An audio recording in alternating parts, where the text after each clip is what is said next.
ಸ್ನೇಹಿತರೆ ನಮಸ್ಕಾರ. ನಾನಿವತ್ತೊಂದು ಬಹಳ ಸುಂದರವಾದ ಹಸಿರು ಪ್ರದೇಶಕ್ಕೆ ಬಂದಿದ್ದೇನೆ. ಸುತ್ತ ದಟ್ಟವಾದ ಹಸಿರಿದೆ. ಇಲ್ಲಿ ಯಾಕೆ ಬಂದಿದ್ದೇನೆ ಅನ್ನೋದು ಬಹಳ ಮುಖ್ಯ ವಿಚಾರವಾಗುತ್ತೆ. ನನ್ನ ಹಿಂದುಗಡೆ ನೋಡಿ ಏನು ಕಾಣ್ತಾ ಇದೆ, ಒಂದು ದೊಡ್ಡ ಹುತ್ತ ಕಾಣ್ತಾ ಇದೆ ನೋಡಿ, ಕಾಣ್ತಾ ಇದೆಯಾ? ಇಂಥ ನೂರಾರು ಹುತ್ತಗಳು ಈ ಪರಿಸರದಲ್ಲಿವೆ. ಈ ಹುತ್ತಗಳ ಬಗ್ಗೆ ಈ ಹಿಂದೆ ಒಂದು ವಿಡಿಯೋ ಮಾಡಿದ್ದೆ ನಾನು. ಇವತ್ತೊಂದು ವಿಸ್ತಾರವಾದ ವಿಚಾರವನ್ನು ನಿಮ್ಮ ಜೊತೆ ನಾನು ಹಂಚಿಕೊಳ್ಬೇಕಂತ ಬಂದಿದ್ದೇನೆ. ಹುತ್ತಗಳಂದರೆ ನಮ್ಮಲ್ಲಿ ಸಾಕಷ್ಟು ಜನರಿಗೆ ಸರಿಯಾದ ಸೂಕ್ತ ಮಾಹಿತಿ ಜ್ಞಾನವೇ ಇಲ್ಲ. ನಮ್ಮಲ್ಲಿ ಹುತ್ತ ಅಂದರೆ ಅದು ನಾಗನಿಗೆ ಸಂಬಂಧಪಟ್ಟ ವಾಸಸ್ಥಾನ ಅಥವಾ ನಾಗರ ಹಾವುಗಳು ಮಾತ್ರ ವಾಸ ಮಾಡುವಂಥ ಒಂದು ವಾಸಸ್ಥಾನ ಅಂತ ತಪ್ಪು ತಿಳ್ಕೊಂಡಿದ್ದಾರೆ. ಜೊತೆಗೆ ಸಿಕ್ಕಾಪಟ್ಟೆ ಭಯವನ್ನು ಕೂಡ ಪಡ್ತಾ ಇದ್ದೇವೆ ನಾವು. ನನಗೆ ನೂರಾರು ಕಡೆಗಳಲ್ಲಿ ಕರೆಗಳು ಬರ್ತಾ ಇವೆ, ಈ ಹುತ್ತ ನೋಡ್ಬೋದಾ, ಇಲ್ಲಿ ಹಾವುಗಳಿದ್ದಾವ, ನಾಗರ ಹಾವು ಮಾತ್ರ ಇದೆಯಾ ಅನ್ನೋದನ್ನೆಲ್ಲ ತಿಳ್ಕೊಳ್ಳುವಂಥ ಒಂದು ಆಸಕ್ತಿ. ಜಾಗ ಖರೀದಿ ಮಾಡಿದವರಿಗೆ, ಜಾಗವನ್ನು ಮಾರಾಟ ಮಾಡುವವರಿಗೆ ಈ ಸಮಸ್ಯೆಗಳೆಲ್ಲ ಕಾಡ್ತವೆ. ಹುತ್ತ ಅಂದರೆ ನಾಗರ ಹಾವಿನ ವಾಸಸ್ಥಾನ ಅಥವಾ ನಾಗನ ವಾಸಸ್ಥಾನ, ಅದನ್ನು ಅಶುದ್ಧ ಮಾಡಬಾರ್ದು ಅನ್ನೋ ಒಂದು ದೃಷ್ಟಿಕೋನ ಮಾತ್ರ ನಮ್ಮ ಜನರಿಗೆ ನಮ್ಮಲ್ಲಿ ಮಾಹಿತಿ ಇದೆ. ಅದನ್ನು ಹೊರತುಪಡಿಸಿದರೆ ಹುತ್ತ ಯಾವ ಕಾರಣಕ್ಕೆ ಒಂದು ಜಾಗದಲ್ಲಿ ನಿರ್ಮಾಣ ಆಗುತ್ತೆ, ಆ ಹುತ್ತಗಳನ್ನು ಯಾವ ಜೀವಿಗಳು ನಿರ್ಮಾಣ ಮಾಡ್ತವೆ, ಅವುಗಳಿಂದ ಪ್ರಕೃತಿಗೆ ಮತ್ತು ನಮಗೆ ಯಾವ ರೀತಿಯ ಉಪಯೋಗ ಇದೆ ಅನ್ನೋದರ ಬಗ್ಗೆ ಚೂರು ಮಾಹಿತಿ ಇಲ್ಲದಿರೋದನ್ನು ನಾನು ಸಾಕಷ್ಟು ಕಡೆಗಳಲ್ಲಿ ನೋಡ್ತಾ ಇದ್ದೇನೆ. ಇವತ್ತು ನಾವು ಆ ಹುತ್ತಗಳ ಬಗ್ಗೆ ಒಂದಷ್ಟು ಮುಖ್ಯ ಮಾಹಿತಿಯನ್ನು, ಪ್ರಾಕೃತಿಕವಾದ ಮಾಹಿತಿಯನ್ನು ತಿಳಿದುಕೊಳ್ಳುವುದು ಅಗತ್ಯ ಆಗ್ತದೆ. ಹುತ್ತಗಳು ಕೇವಲ ನಾಗರ ಹಾವುಗಳ ಅಥವಾ ನಾಗನ ವಾಸಸ್ಥಾನ ಮಾತ್ರ ಅಲ್ಲದೆ ಇನ್ನೂ ಪ್ರಕೃತಿಗೆ ಅನೇಕ ರೀತಿಯಲ್ಲಿ ಕೆಲಸವನ್ನು ಮಾಡ್ತಾ ಇದೆ. ಹುತ್ತಗಳ ಒಳಗಿರುವಂಥ ಗೆದ್ದಲುಗಳು ಪ್ರಕೃತಿಯ ಜಾಡಮಾಲಿಗಳು. ಅವುಗಳು ಯಾವ ಪ್ರದೇಶದಲ್ಲಿ ಇರ್ತವೆ ಅಂತ ನೀವು ಒಮ್ಮೆ ಸೂಕ್ಷ್ಮವಾಗಿ ಗಮನಿಸ್ಲಿಕ್ಕೆ ಹೋದರೆ ನಿಮಗೆ ಅರ್ಥ ಆಗುತ್ತೆ. ದಟ್ಟ ಹಸಿರು ಪರಿಸರದಲ್ಲಿ ಮಾತ್ರ ಹುತ್ತಗಳು ಕಾಣಲಿಕ್ಕೆ ಸಿಗ್ತವೆ. ಆ ಬಗ್ಗೆ ಒಂದಷ್ಟು ವಿಚಾರವನ್ನು ಇವತ್ತು ತಿಳಿದುಕೊಳ್ಳೋಣ ಬನ್ನಿ. ನೋಡಿ, ಈ ಹುತ್ತವನ್ನು ನೋಡಿ, ಇಡೀ ಹುತ್ತ ನೋಡಿ, ಒಂದು ದಟ್ಟ ಮರವನ್ನು ಆವರಿಸಿಕೊಂಡಿದೆ. ಇಲ್ಲಿ ಸಾಕಷ್ಟು ಹುತ್ತಗಳಿವೆ ನೋಡಿ.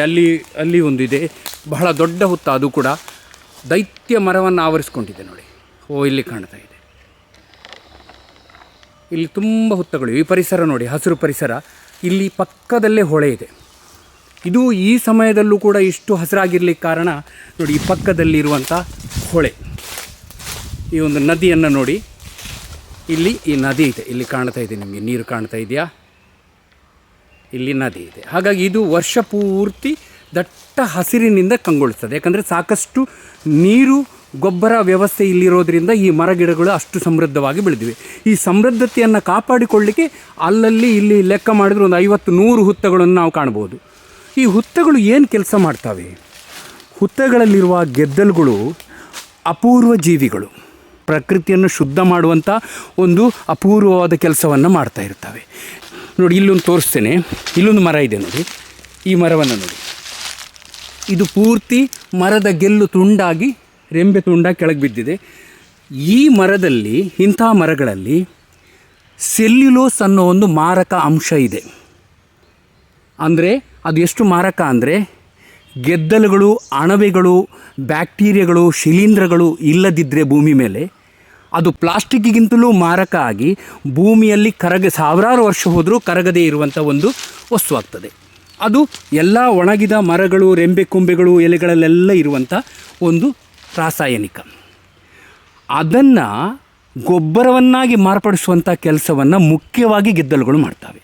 ಇಲ್ಲಿ ನೋಡಿ, ಈ ಮರ ಬೀಳುವಾಗ ಎಷ್ಟು ಸದೃಢವಾಗಿತ್ತು, ಗಟ್ಟಿಯಾಗಿತ್ತು ನೋಡಿ. ಈಗ ನೋಡಿ, ಇಲ್ಲಿ ಕೈ ಹಾಕಿದಾಗ ಏನಾಗ್ತದೆ ನೋಡಿ, ಇದೆಲ್ಲ ಗೆದ್ದಲುಗಳು ತಿಂದು ಸೆಲ್ಯುಲೋಸನ್ನು ಗೊಬ್ಬರವಾಗಿ, ಇದೆಲ್ಲ ಗೊಬ್ಬರ ಆಗಿದೆ. ಇದೀಗ ಮರಗಳಿಗೆ ಸಮೃದ್ಧ ಗೊಬ್ಬರ.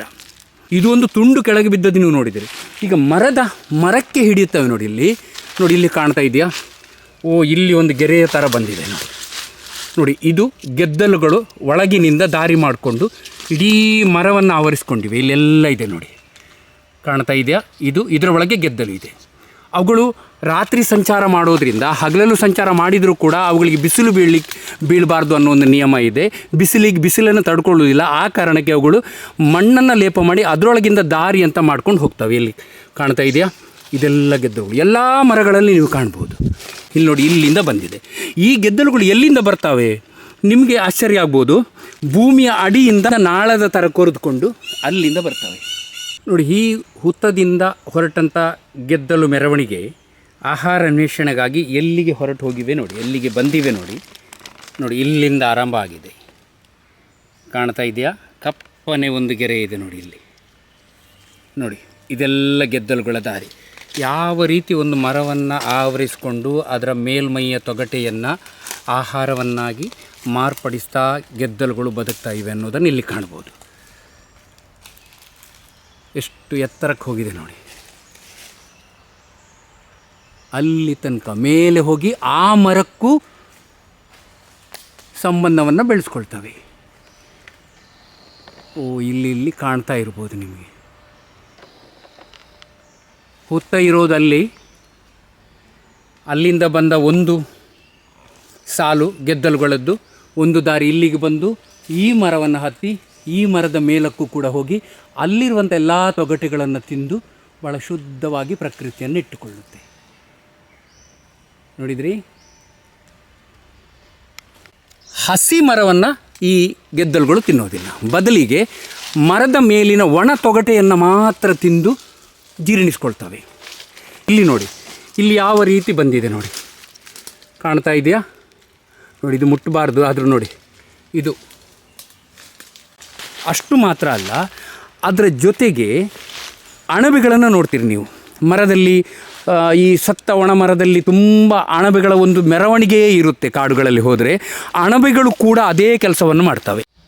ಇಲ್ಲಿ ನೋಡಿ, ಮರದಲ್ಲಿರುವಂತಹ ಸೆಲ್ಯುಲೋಸನ್ನು ಅಂದರೆ ಪಿಷ್ಟವನ್ನು ವಿಘಟನೆ ಮಾಡುವಂಥ ಪ್ರಕ್ರಿಯೆಯನ್ನು ಅಣಬೆಗಳು ಕೂಡ ಯಾವ ರೀತಿ ಮಾಡ್ತವೆ ಅನ್ನೋದನ್ನು ಇಲ್ಲಿ ಕಾಣ್ಬೋದು. ಈ ಮರ ನೋಡಿ, ಈ ಮರದಲ್ಲಿ ಎಷ್ಟು ಚಂದ ಅಣಬೆಗಳು ಶೇಖರಣೆಗೊಂಡಿವೆ ನೋಡಿ. ಈ ಮರದ ಈ ಭಾಗ ಸತ್ತಿದೆ, ಕೆಳಗೆ ಇಲ್ಲೆಲ್ಲ ಸತ್ತಿದೆ ನೋಡಿ. ಈ ಸತ್ತ ಮರದಲ್ಲಿರುವಂಥ ಪಿಷ್ಟವನ್ನು ಅಥವಾ ಸೆಲ್ಯುಲೋಸನ್ನು ಅವುಗಳು ಕರಗಿಸಿ ವಿಘಟನೆ ಮಾಡಿ ಭೂಮಿಗೆ ಬಿಟ್ಟುಬಿಡ್ತವೆ. ಅದು ಗೊಬ್ಬರ ಆಗಿ ಮತ್ತೆ ಮರಗಳು ಗಿಡಗಳು ಅದೇ ಗೊಬ್ಬರದಿಂದ ಬೆಳೀತವೆ. ಎಷ್ಟು ಚಂದವಾಗಿ ಅವುಗಳು ಹಿಡಿದುಕೊಂಡಿವೆ ನೋಡಿ. ಅಣಬೆಗಳಲ್ಲಿ ಇನ್ನೊಂದು ವಿಧ, ಇದು ನಾಯಿಕೊಡೆಗಳು ಅಂತ ನಾವು ಕರಿತೇವೆ. ಈ ನಾಯಿಕೊಡೆಗಳು ಕೂಡ ಗೆದ್ದಲುಗಳು ಮಾಡುವಂಥ ಕೆಲಸವನ್ನೇ ಮಾಡ್ತವೆ. ಬಿದ್ದ ಮರಗಳಲ್ಲಿ ಹೇಗೆ ಅದು ಆಸರೆ ಪಡೆದಿವೆ ನೋಡಿ. ಇದು ಈಗ ಸತ್ತಿವೆ, ಇವುಗಳು ಕೂಡ ಸತ್ತಿವೆ, ಇವುಗಳು ಕೂಡ ಗೊಬ್ಬರ ಆಗಿ ಭೂಮಿಗೆ ಬೀಳ್ತವೆ.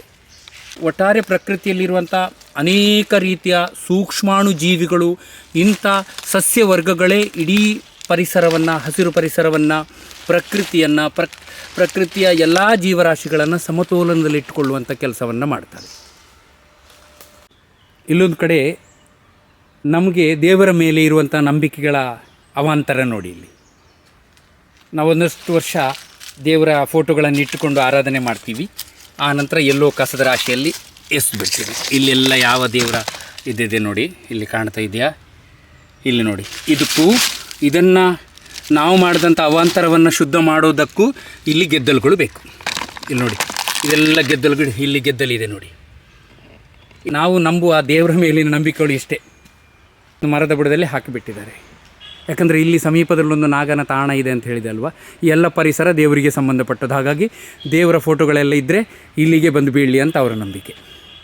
ಹಾಗಾಗಿ ನಮ್ಮ ಜನರಲ್ಲಿ ಹುತ್ತದ ಬಗ್ಗೆ, ಈ ಮಾಹಿತಿಯ ಬಗ್ಗೆ, ಹುತ್ತಗಳು ಏನು ಮಾಡ್ತವೆ, ಗೆದ್ದಲುಗಳು ಏನು ಮಾಡ್ತವೆ, ಪ್ರಕೃತಿಗೆ ಏನು ಲಾಭ ಅನ್ನೋದ್ರ ಬಗ್ಗೆ ಏನೇನೂ ನಾಲೆಜ್ ಇಲ್ಲದ ಕಾರಣ ನಾವುಗಳು ಏನು ಮಾಡಿದ್ದೇವೆ ಅಂದರೆ, ಹುತ್ತ ಬರೀ ನಾಗರ ಹಾವಿನ ವಾಸಸ್ಥಾನ, ಹಾಗಾಗಿ ಅದನ್ನು ಮುಟ್ಟಬಾರ್ದು, ಮುಟ್ಟೋದಿದ್ರೂ ತೆಗೆಯುವುದಿದ್ರೂ ಅದಕ್ಕೆ ಬೇರೆ ಬೇರೆ ಧಾರ್ಮಿಕ ನಿಯಮಗಳನ್ನು ಮಾಡಬೇಕು ಅಂತ ನಾವು ತಪ್ಪು ತಿಳ್ಕೊಂಡಿದ್ದೀವಿ.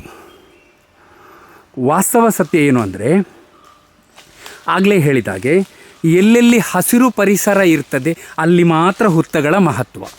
ಒಂದು ವೇಳೆ ಇಲ್ಲಿರುವಂತಹ ಎಲ್ಲ ಮರಗಿಡಗಳನ್ನು ಕಡಿದು ಪೂರ್ಣ ಹಸಿರನ್ನು ನಾಶ ಮಾಡಿ ಹುತ್ತಗಳನ್ನು ಮಾತ್ರ ನಾವು ಬಿಟ್ಟರೆ ಅಲ್ಲಿ ಹುತ್ತಗಳು ಮುಂದಕ್ಕೆ ಬೆಳೆಯೋದಿಲ್ಲ, ಅಲ್ಲಿ ಹುತ್ತಗಳ ನಾಶ ಆಗಲಿಕ್ಕೆ ಶುರುವಾಗ್ತದೆ. ಕಾರಣ ಇಷ್ಟೇ, ಹುತ್ತಗಳಿಗೆ, ಗೆದ್ದಲುಗಳಿಗೆ ಬೇಕಾಗಿರೋದು ಆಹಾರ.